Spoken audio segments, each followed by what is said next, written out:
Hello friends, welcome back to my channel. তো অনেকদিন পর আজকে একটা ভিডিও দিচ্ছি, তাও কি আবার কন্ট্রোভার্সিয়াল। কি করবো, এত ট্রেন্ডিং টপিকের ছড়াছড়ি চলছে, তো কন্টেন্ট যখন আছে তো কেন দেবো না, তাই না? তো আজকে আমি ইউটিউবটা খুলে আমি বুঝতে পারতেছি না যে আমি ওটা ইউটিউব দেখতেছি না কি দেখতেছি। কখনো কখনো মনে হয় যে স্টার প্লাসে কোনো সিরিয়াল চলতেছে, আবার কখনো কখনো আমার মনে হয় যে আমি কোনো সুপ্রিম কোর্টে বসে আছি, আমার সামনে কোনো কেস চলতেছে। মানে বুঝতেই পেতেছি না কি হইতেছেটা কি। আর এক একজন এ গ্রেডের ডাইরেক্টর বলো, তারপর স্ক্রিপ্ট রাইটার বলো, অ্যাক্টর, অ্যাক্ট্রেস, ভিলেন সব একদম A1 ক্যাটাগরির। এদের সামনে বালাজি টেলিফিল্ম হার মাইনা চাইবো। আর একটা কাপড় তো কি জানি মাথায় হাত দিয়া কইতেছে, मैंने क्या बिगाड़ा था तुम लोगों का, मेरे पेट पे क्यों लात मार रहे हो यार। আজকে প্রায় 1-1.5 বছর ধরে এই অভিনয় চলতেই আছে, শেষ আর হইতেছে না। মানে 1000 এপিসোড তো পার করিয়ে ফেলাইছে, মানে আরো তো বাকি আছে এখনো। আর এই যে রিমি, প্রীতম, দিশানি, এই তিনটারে দেখলে না আমার একটা গানই মনে পড়ে, ये रिश्ता क्या कहलाता है। মানে এই মেয়ে দুইটা যে এই পুলাটা লেগে পাগল হয়েছে, আমি সত্যি জানতে চাই যে প্রীতম যে ছেলেটা, ওর কি এমন যোগ্যতা আছে? ওয়েল সেটেলড, পড়াশোনা খুব ভালো, বা ফ্যামিলি ব্যাকগ্রাউন্ড খুব ভালো, মানে কিছু তো একটা থাকবো। বিনা কারণে তো মেয়ে দুটা একটা একটা চুলাচুলি কেন করবো? আমি ওটাই জানতে চাই, কি আছে এই ছেলেটার যোগ্যতাটা। কখনো রিমি যাইতেছে গা তো দিশানি আয়া পড়তেছে, কখনো দিশানি যাইতেছে গা তো রিমি আয়া পড়তেছে। কফাল আমার কফাল, এই চলতেছে ইউটিউবে। প্রথমে দেখলাম রিমি গেল গা, তারপরে এদের জামাই বউ সেই চুলাচুলি ঝগড়া, বউ জামাইরে গালাগালি দিতেছে, জামাই বউরে গালাগালি দিতেছে, শাশুড়ি মেয়ের জামাইরে গালাগালি দিতেছে, মেয়ের জামাই শাশুড়িরে গালাগালি দিতেছে। এই করে করে তো প্রীতমের 1 লাখ সাবস্ক্রাইবার হয়ে গেল। ও কি আলিশান ভাবে সিলভার প্লে বাটন বাড়িতে আইসে, মনে হয় কি জানি কইরা আনছে সিলভার প্লে বাটন বাড়িতে, সেই পার্টি দিল। তারপর যে দেখলো এই টপিকটা একটু ঝিমায় পড়তেছে, তখন এন্ট্রি নিল কে, দিশানি। আবার এদেরকে দেখা সবাই ভাবতেই আছে যে এগুলো বয়ফ্রেন্ড গার্লফ্রেন্ড, এরকম ভাবেই চলতেছে এরা, কিন্তু না, we are just good friend.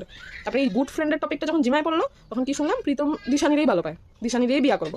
তারপরে এই জিনিসটা যে একটু পাকা হয়ে যাইতেছে, তখন কি দেখলাম, রিমি ফিরা আবার আয়া পড়ছে প্রীতমের কাছে। কপাল। তা রিমি, তোমার যে 2 দিন পর পর যে মাথায় যে কেরা পোকাটা নাড়া দেয়, তুমি 2 দিন পর পর যে প্রীতমের কাছে আও, আবার 2-3 মাস থেকে আবার চলে যাও, মানে কেন? আইবা যদি পার্মানেন্টলি আও, আবার যাও গা কেন? শ্বশুর বাড়ি যখন আও তখন বাপের বাড়ি বদনাম করো, বাপের বাড়ি যখন যাও তখন শ্বশুর বাড়ির বদনাম করো। তুমি কি চিজ হে? হুফ, বাপরে বাপ। মানে এত আপস এন্ড ডাউনস তো টিভি সিরিয়ালেও হয় না, যত ইউটিউবে হয়ে যেতেছে। তোমরা যত আপস এন্ড ডাউনস ইউটিউবের মধ্যে শুরু করছো।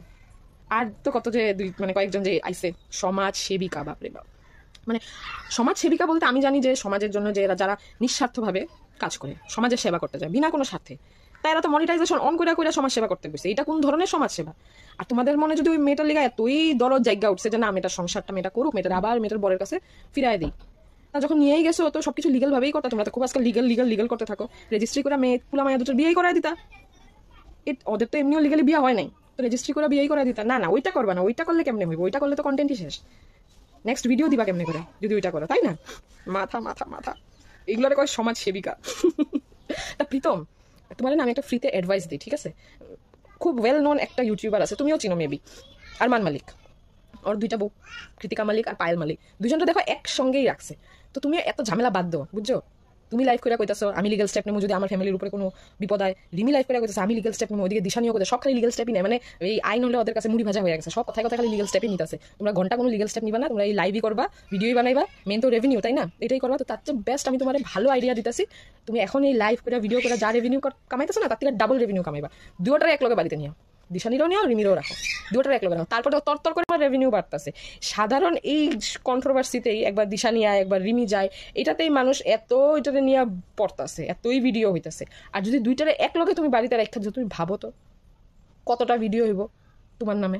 হ্যাঁ, তো তোমার আমি মুফতকা জ্ঞান দিলাম, আরমান মালিকের রাস্তা আপনাও, দুটোটারে এক লগে ঘরে রাখো, কারোর মনে দুঃখ দিতে লাগবে না। বেকার এগুলো হাত কাটাকাটি 2 দিন পর পর, আজকে এ হাত কাটে কালকে ও হাত কাটে, এগুলো ঝামেলাই দূর করো তুমি। দুটোটা রাইনা বাড়িতে বসাও, বিন্দাস, একটার এদিকে রাখো, একটার ওইদিকে রাখো, একটা রিলস বানাও, শর্টস বানাও, যা মর্জি তাই বানাও। আজকের ভিডিওটা এতটুকুই থাক, সব এক লগে কইয়া দিলে তো হইব না, আস্তে আস্তে করে দিব, ঠিক আছে?